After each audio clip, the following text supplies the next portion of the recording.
June 1950. The restaurant on Lenox Avenue occupied a corner building that had served Harlem for 30 years. The interior held 20 tables covered with white cloth, walls painted pale yellow, and windows that faced the street where afternoon traffic moved steadily past. At 2:15 on a Wednesday afternoon, the lunch crowd had mostly departed. Only 6 tables remained occupied, including one near the back where Ellsworth Raymond Johnson sat with a cup of coffee and the day's newspaper. Victor Lane entered through the front door. He was a tall man, 38 years old, who wore a navy suit and carried himself with visible confidence. He had been operating in Harlem for 8 years, running a modest numbers operation in the blocks around 142nd Street.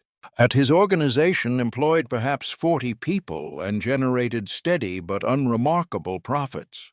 He was known but not feared, successful but not powerful, present but not dominant. Lane walked directly to Johnson's table without being invited. He stood beside the table until Johnson looked up from his newspaper. Lane then announced, loudly enough that people at other tables could hear, that he had come to inform Johnson that the arrangement between them would be changing. He said that Johnson's percentage from operations in the 140th Street area would be reduced from 15% to 5%, effective immediately. He said this was not negotiable and that Johnson could either accept the new terms or watch as Lane's operation expanded into other areas currently under Johnson's control. Johnson looked at Lane for a long moment.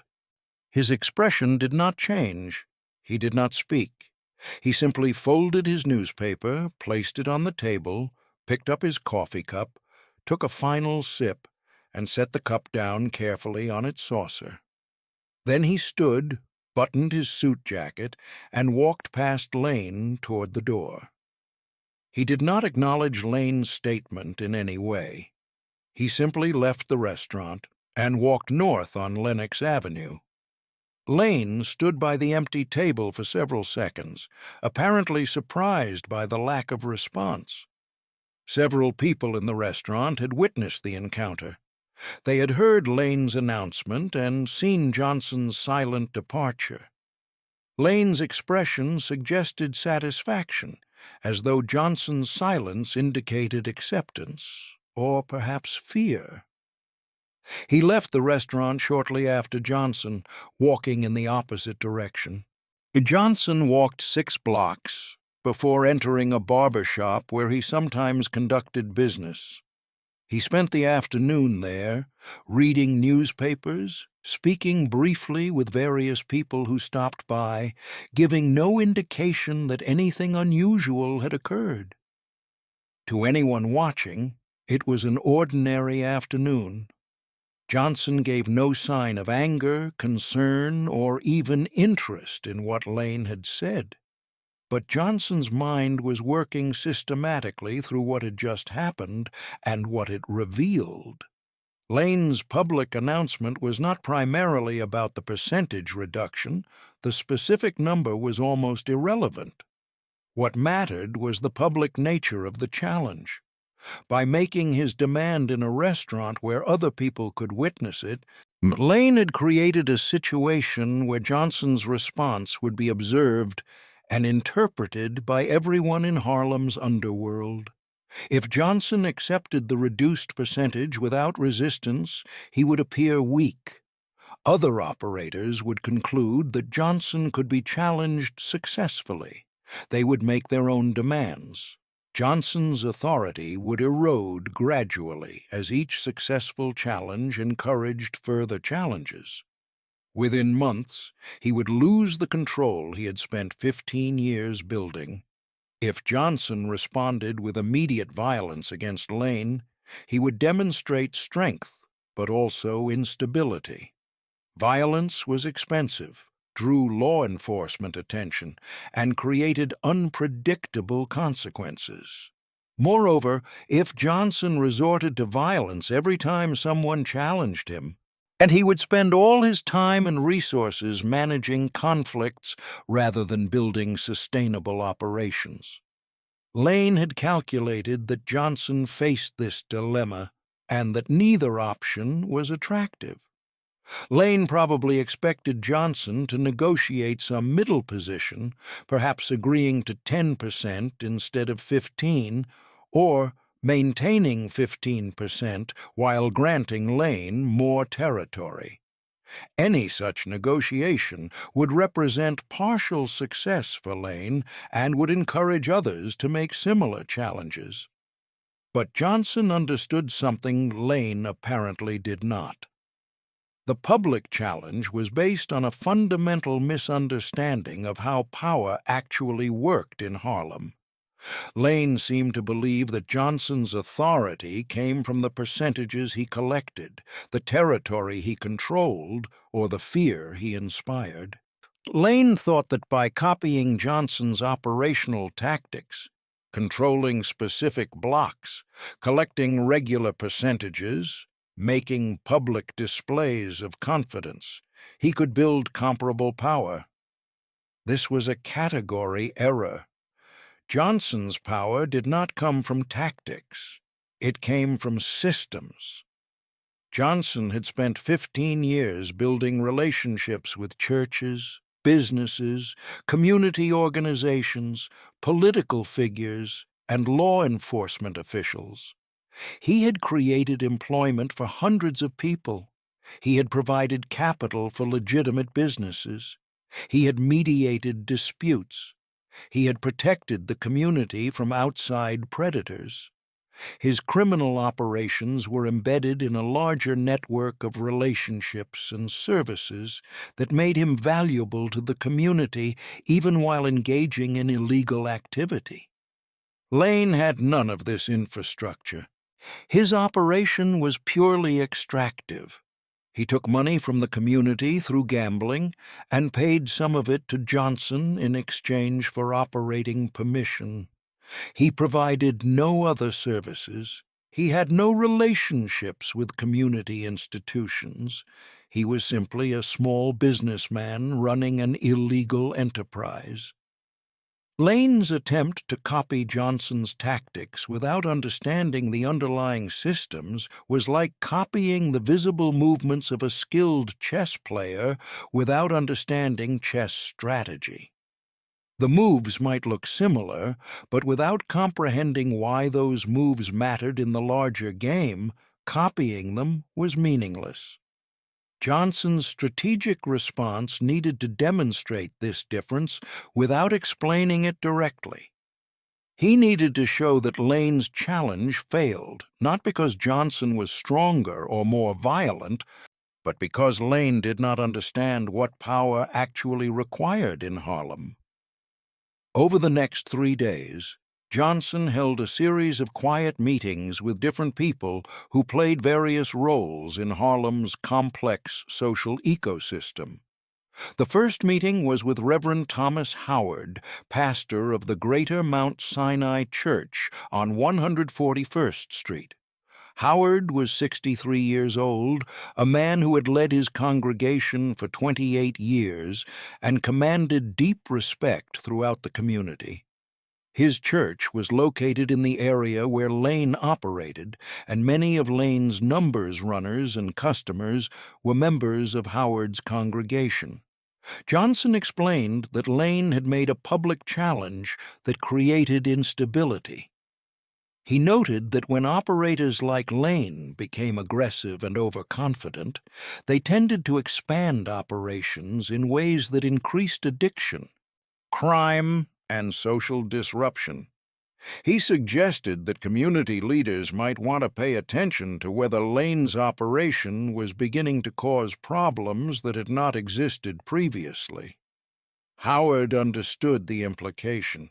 The church had always opposed gambling as a moral matter, but it had tolerated the numbers racket because it was relatively harmless compared to other illegal activities, and because Johnson's operations were conducted in ways that minimized community disruption.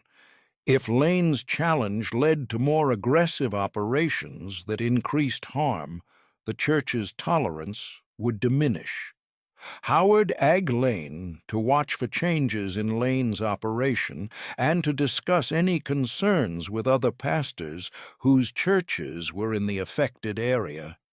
The second meeting was with Samuel Washington, who owned a small grocery store on 142nd Street in the heart of Lane's territory. Washington was 51 years old, a businessman who had operated his store for 18 years and served as informal mayor of his block. He knew everyone, heard everything, and was respected by residents and business owners alike.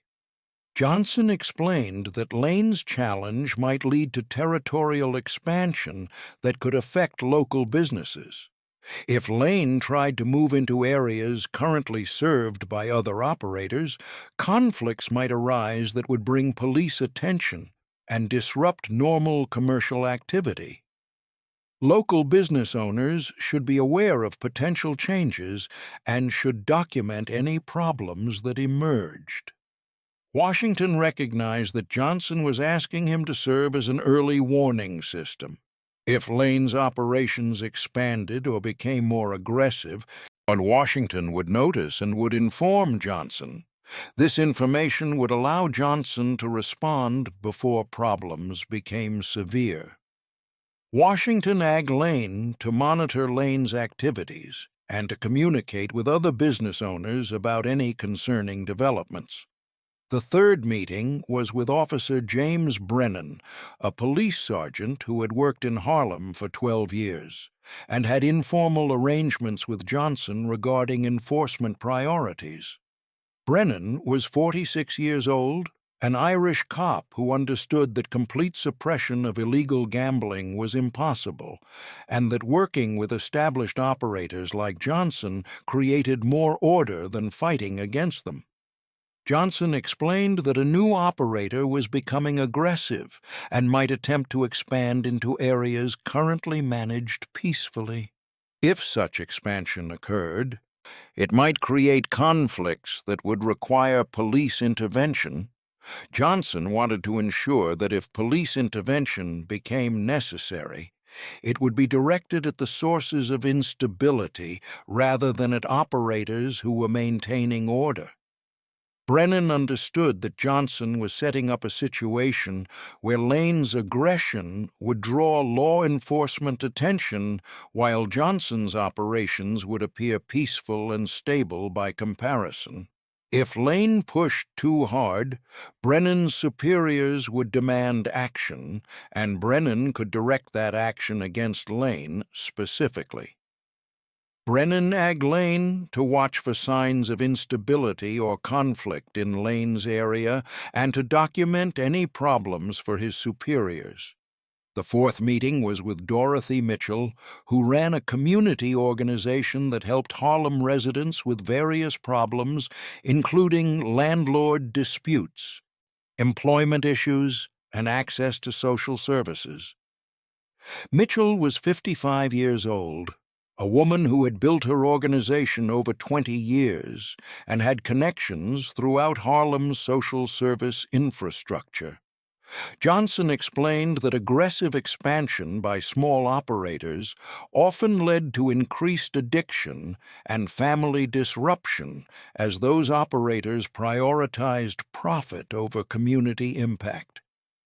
Mitchell's organization would likely see an increase in requests for help from families affected by gambling problems if certain operators became more predatory in their business practices. Mitchell recognized that Johnson was alerting her to watch for signs that Lane's operation was becoming more harmful to the community. If she documented such harm through her organization's casework, and that documentation could be used to pressure city agencies to take action. Mitchell Lane to monitor requests for help related to gambling problems and to track whether those requests correlated with specific operators or areas. While these meetings were creating an observation network that would detect and document any aggressive moves by Lane, Johnson was also preparing his own operational response. He instructed his lieutenants to maintain exactly the same operations they had been conducting before Lane's challenge. No expansion, no changes in pricing or terms, no visible response to Lane's announcement. Business would continue precisely as it had for years. This consistency would demonstrate that Lane's challenge had no effect on Johnson's operations. He also instructed his people to document everything about Lane's operation. Which blocks did Lane control? Who were his runners? Where did he process bets? How many customers did he serve? What were his operational patterns? Johnson wanted comprehensive intelligence about Lane's business so that he would understand exactly what Lane was doing and could anticipate what Lane might do next. Additionally, Johnson began quietly developing relationships with people who worked for Lane, not offering them jobs or asking them to betray Lane, but simply establishing contact, being friendly, demonstrating that Johnson was approachable and reasonable. If Lane's operation eventually collapsed, these relationships would make it easy for Lane's former employees to transition to working for someone else. Lane, meanwhile, interpreted Johnson's silence as acquiescence or weakness. During the week following his public challenge, Lane began operating as though his demand had been accepted. He stopped paying Johnson the 15% tribute he had previously paid. He began telling people that he had successfully challenged Johnson and that the balance of power in Harlem was shifting. He started making plans to expand his operation into new blocks. This expansion began in early July 1950. Lane recruited additional runners to work blocks that had previously been served by operators who paid tribute to Johnson. Lane offered better odds to customers, undercutting existing operations. He told runners and customers that the old arrangements were finished and that he was now the dominant operator in that part of Harlem. This expansion immediately triggered the observation network Johnson had established. Reverend Howard noticed increased gambling activity in areas adjacent to his church and mentioned it in conversations with other pastors. Samuel Washington saw new runners working blocks that had previously been quiet and documented what he observed. Officer Brennan received complaints from residents about increased gambling activity and filed reports noting the change. Dorothy Mitchell's organization began getting calls from families concerned about increased gambling problems. None of this happened because of coordination or conspiracy. It happened because Lane's expansion genuinely created problems that these different observers would have noticed, regardless of Johnson's involvement. Johnson had simply made sure that people who would naturally notice problems were paying attention and were in communication with each other. By mid-July, at 3 weeks after Lane's initial challenge, the consequences of his expansion were becoming apparent. His operation had grown quickly, but it had also become visible and problematic in ways that drew attention from multiple sources simultaneously. The church coalition that Reverend Howard participated in began discussing gambling as a community problem. Several pastors mentioned the recent increase in activity and suggested that community leaders should meet with police officials to demand action. This discussion was reported in the Amsterdam News, Harlem's major newspaper, creating public pressure for law enforcement response. The Business Owners Association that Samuel Washington belonged to documented increased crime in areas where Lane's expansion had occurred. They noted that conflicts between Lane's runners and existing operators had led to fights, intimidation, and disruption of normal commercial activity. They sent a letter to the local precinct requesting increased patrols and stricter enforcement of gambling laws. Officer Brennan, responding to complaints and to pressure from his superiors who had seen the newspaper coverage and received the business owner's letter, began conducting arrests in areas where Lane operated. The arrests targeted street-level runners, not Lane himself, but they disrupted operations and created costs that Lane had to manage. Dorothy Mitchell's organization published a report documenting increased requests for help related to gambling addiction and family financial problems. The report noted that these problems had increased significantly in certain areas of Harlem and recommended that city social service agencies develop new programs to address gambling-related harm. Each of these developments was independent. None required coordination, but together they created an environment where Lane's expansion triggered consequences from multiple directions simultaneously.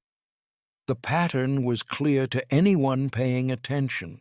Lane's growth was creating problems, and those problems were generating responses from community institutions that collectively made further growth unsustainable. Lane tried to manage these problems the way he had seen Johnson manage similar issues. He paid off some police officers to reduce enforcement pressure. He made donations to churches to reduce criticism. Yet he hired lawyers to defend arrested runners. He offered better terms to customers to maintain market share, despite increased competition.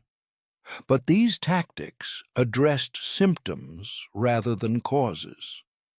The fundamental problem was that Lane's expansion had disrupted established patterns in ways that multiple community institutions found problematic. Addressing each institution's concerns individually required resources that quickly exceeded what Lane's operation could generate. He was spending more on management costs than he was earning from expanded operations. Moreover, Lane's tactical responses created new problems.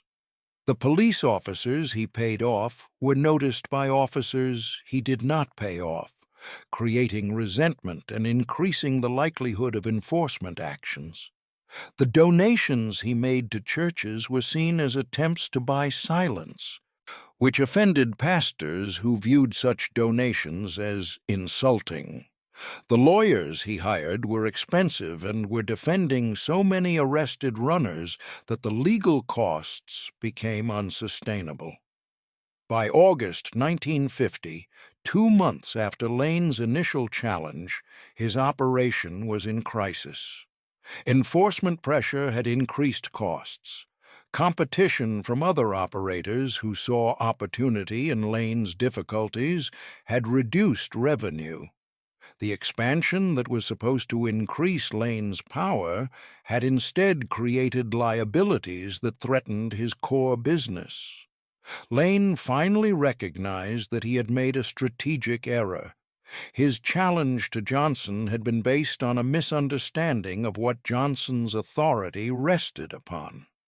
Lane had thought Johnson's power came from controlling territory and collecting tribute. Lane had tried to copy those visible elements of Johnson's operation without understanding that they were symptoms of power rather than sources of power. The actual source of Johnson's power was relationships with community institutions that made Johnson's operations sustainable. Churches tolerated Johnson because his operations were conducted in ways that minimized harm. Business owners accepted Johnson because he maintained order. Police worked with Johnson because doing so created stability. Social service organizations viewed Johnson as preferable to alternatives because he understood community concerns. Lane had none of these relationships. His challenge to Johnson and his subsequent expansion had demonstrated this absence dramatically. When Lane tried to grow, he generated problems that brought responses from churches, businesses, police, and social service organizations simultaneously. These responses created costs that Lane could not manage, and that made further growth impossible. Johnson, throughout this entire period, had done almost nothing visibly. He had not confronted Lane. He had not expanded his own operations to compete directly. He had not used violence or intimidation. He had simply maintained his existing operations while ensuring that community institutions were paying attention to what Lane was doing. The beauty of this approach was that it required minimal resources and created no direct conflict. Johnson had not attacked Lane. He had simply allowed Lane to create problems for himself while ensuring that those problems were noticed and addressed by organizations whose job was to notice and address such problems. In late August 1950, Lane requested a meeting with Johnson. The meeting occurred at the same restaurant where Lane had made his initial challenge 3 months earlier. This time, Lane arrived quietly, sat at Johnson's table only after being invited, and spoke in tones that could not be overheard by other diners. Lane acknowledged that his challenge had been based on miscalculation. He said that he had attempted to expand operations, but had encountered difficulties he had not anticipated. He asked whether the previous arrangement could be restored under the original terms, 15% tribute in exchange for operating permission in his established territory. Johnson listened without commenting. When Lane finished speaking, Johnson was quiet for a long moment. Then he explained that the previous arrangement had been based on mutual respect and understanding, while Lane's public challenge had demonstrated absence of respect. His expansion attempt had demonstrated absence of understanding. Simply restoring the previous arrangement would not address these fundamental issues. However, Johnson continued, there might be a path forward. If Lane would reduce his operation to exactly the territory he had controlled before his challenge, if he would pay 20% tribute instead of 15%, and if he would agree not to expand without explicit permission, then an arrangement might be possible. The increased percentage reflected the increased risk that Lane had demonstrated through his poor judgment.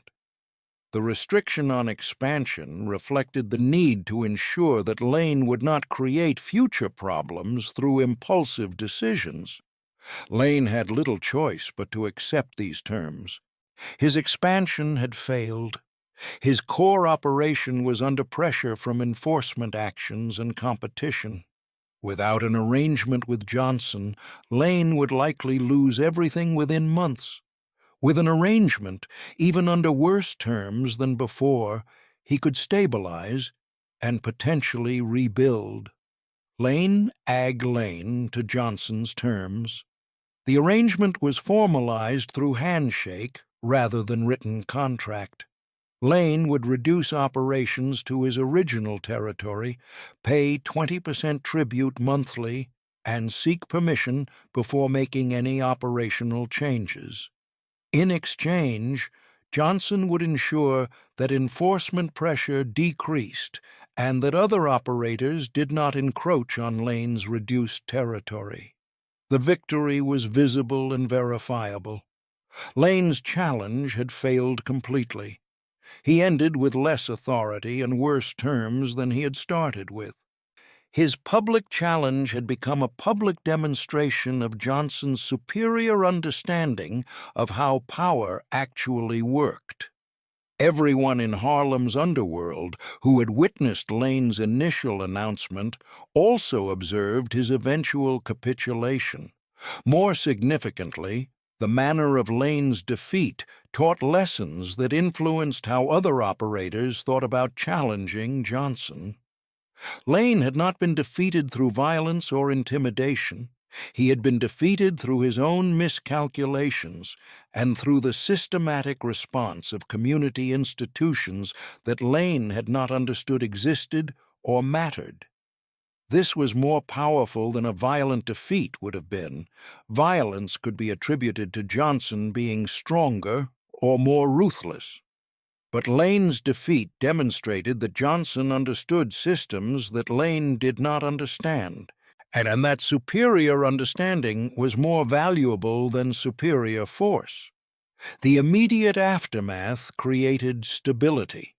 Lane operated his reduced territory under the new arrangement and created no further problems. Other operators who might have considered challenging Johnson observed what had happened to Lane and concluded that such challenges were unwise. Johnson's authority was reinforced without any need for dramatic demonstrations or violent enforcement. But the deeper significance of Lane's failed challenge took years to fully manifest. The episode demonstrated clearly that Johnson's power rested on relationships with community institutions rather than on control of criminal operations. This understanding influenced how other criminal operators throughout the city approached their own businesses. Those who learned the lesson began investing in community relationships, supporting churches, helping local businesses, and working with social service organizations. They recognized that sustainable criminal operations required community acceptance rather than just operational competence. Those who did not learn the lesson faced difficulties similar to Lane's. Several operators in other parts of Harlem and in other New York neighborhoods attempted to expand aggressively during the 1950s. Most encountered problems similar to Lane's: enforcement pressure, community resistance, institutional responses that made expansion too costly to sustain. Some of these operators eventually learned and adapted. Others failed and disappeared. The community institutions that had responded to Lane's expansion also learned from the experience. Churches recognized that their concerns about increased gambling were most effective when coordinated with other institutions. Business owners learned that documenting problems and presenting evidence to authorities was more effective than individual complaints. Police learned that focusing enforcement on problematic operators rather than conducting indiscriminate crackdowns created better outcomes. Social service organizations learned that tracking and reporting trends in gambling-related harm could influence policy. These lessons created a more sophisticated relationship between community institutions and criminal operations. The relationship was not approval or endorsement of illegal activity, but it was recognition that some criminal operators were more responsible and less harmful than others, and that institutions could influence operator behavior through coordinated attention and response. This more sophisticated relationship shaped Harlem's development over the following 2 decades. The neighborhood maintained significant criminal activity, but that activity was generally conducted by operators who understood community concerns and who worked to minimize harm. Operators who did not understand these constraints faced problems that made their operations unsustainable. For Johnson personally, Lane's failed challenge confirmed an approach to power that had guided him for years. Johnson had never relied primarily on violence, though he was capable of violence when necessary. He had never depended solely on control of territory, though he controlled substantial territory. He had built power through understanding how communities functioned, how institutions interacted, and how sustainable operations required embedding illegal activity within larger networks of legitimate relationships. This approach required intelligence, patience, and systematic thinking. It required understanding that power was not about forcing submission through strength, but about creating situations where people chose cooperation because it served their interests. It required recognizing that sustainable authority came from being valuable to the community rather than from being feared by the community. Lane had tried to copy Johnson's visible tactics without understanding these deeper principles. He had moved to challenge Johnson at a time when he thought he saw opportunity. But he had moved too late because he did not understand that the opportunity he perceived was an illusion. Johnson's authority did not rest on the percentages he collected or the territory he controlled. It rested on relationships and systems that Lane did not even know existed. By the time Lane understood this, his challenge had already failed.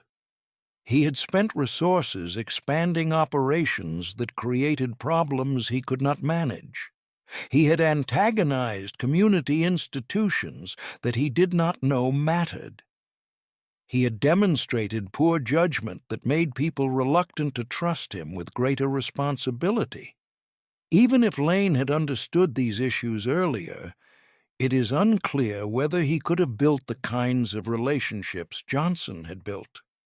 Those relationships had taken Johnson 15 years to develop.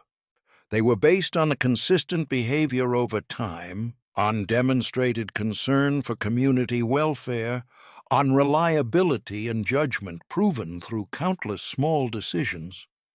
Lane could not have replicated this infrastructure quickly, even if he had understood its importance. This was the fundamental lesson of Lane's failure.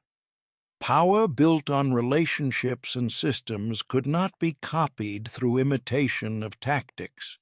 It required understanding principles, making long-term investments, and building trust over time. Quick challenges based on observed tactics would always fail against opponents who understood and had built the underlying systems. When Johnson died in 1968, 18 years after Lane's failed challenge, the organizational model Johnson had built continued functioning under different leadership, and the relationships with community institutions persisted. The understanding that criminal operations needed community acceptance remained. The recognition that sustainable power required embedding illegal activity within networks of legitimate relationships continued shaping how Harlem's underworld operated. Lane's challenge and failure became a cautionary tale told to younger operators entering the business. The story emphasized not the specific tactics Johnson had used to defeat Lane, but the deeper lesson that power could not be seized through aggression alone. Success required understanding systems, building relationships, investing in community support, and recognizing that sustainable authority came from being valuable rather than from being feared. This lesson influenced not just criminal operations, but legitimate business and political activity in Harlem as well. The same principles that governed successful criminal operations, understanding community concerns, building institutional relationships, embedding activities within networks of mutual benefit, applied to legitimate enterprises. Business owners who understood these principles succeeded. Political leaders who built similar networks of community support gained authority. Organizers who recognized the importance of institutional relationships achieved their goals. The story of Lane's challenge became larger than its specific details. It became a parable about the difference between tactics and strategy, between visible actions and underlying systems, between short-term aggression and long-term relationship building. It was told in barber shops and restaurants, passed from older operators to younger ones, used as an example of how not to approach power. Lane himself continued operating in Harlem under Johnson's oversight until Johnson's death in 1968. He never again challenged Johnson's authority. He never expanded beyond the reduced territory that had been established after his failed challenge. He paid his 20% tribute monthly without complaint. He sought permission before making even minor operational changes. This continued subordination served as a living example of what happened to those who challenged established power without understanding the systems that power rested upon. Lane was not destroyed or eliminated. He was simply contained and subordinated, operating under terms worse than what he had started with, serving as a permanent reminder of the costs of poorly considered challenges. The restaurant where Lane had made his initial public challenge remained in operation for many years. The table where Johnson had sat when Lane announced his demand became known informally as the table where Lane made his mistake. People would point it out to newcomers, telling them the story of how Lane had challenged Johnson publicly and how Johnson had responded not with immediate violence, but with systematic pressure that destroyed Lane's expansion and forced his submission.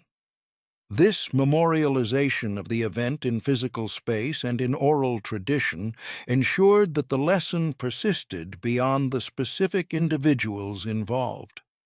Even after Johnson and Lane both died, people in Harlem knew the story and understood what it taught about power, timing, and the difference between copying tactics and understanding strategy. The phrase, "he moved too late," became shorthand for a specific kind of strategic error. It referred not to acting after opportunity had passed, but to attempting to copy successful tactics without understanding the systems that made those tactics effective. Lane had moved too late, not because Johnson's authority was already too established to challenge, but because Lane had tried to use tactics appropriate for someone who already had the systems Johnson had built, when Lane lacked those systems entirely.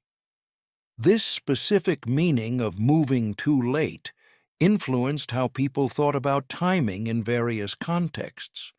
It was not about moving quickly or slowly, but about understanding whether you had the prerequisites for success before attempting the action. And moving too late meant attempting to copy someone's current position without having done the work necessary to reach that position. It meant trying to skip steps that could not actually be skipped.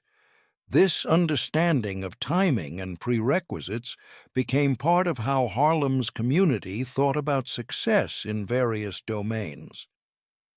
Business owners learned that you could not copy the customer service tactics of established businesses without first building customer trust. Political leaders learned that you could not copy the organizing tactics of successful movements without first building community relationships. Even in legitimate endeavors, the lesson from Lane's failed challenge applied. Tactics without underlying systems would always fail. The legacy lasted because the lesson was universally applicable. Everyone encountered situations where they were tempted to copy successful people's tactics without doing the work, to build the underlying systems those tactics depended upon. Lane's story provided a memorable example of what happened when people made that mistake in high-stakes situations. The costs of the error were clear. The reasons for the failure were understandable. The alternative approach, building systems before attempting tactics, was obvious in retrospect. There was no celebration when Lane submitted to Johnson's terms in August 1950. Johnson did not publicize the victory or seek recognition for defeating the challenge. Lane did not make public statements acknowledging his error. The resolution happened quietly in a restaurant, through a conversation that few people witnessed directly, but the results were visible to everyone. Lane's operation contracted to its original territory. The enforcement pressure that had increased during his expansion gradually decreased.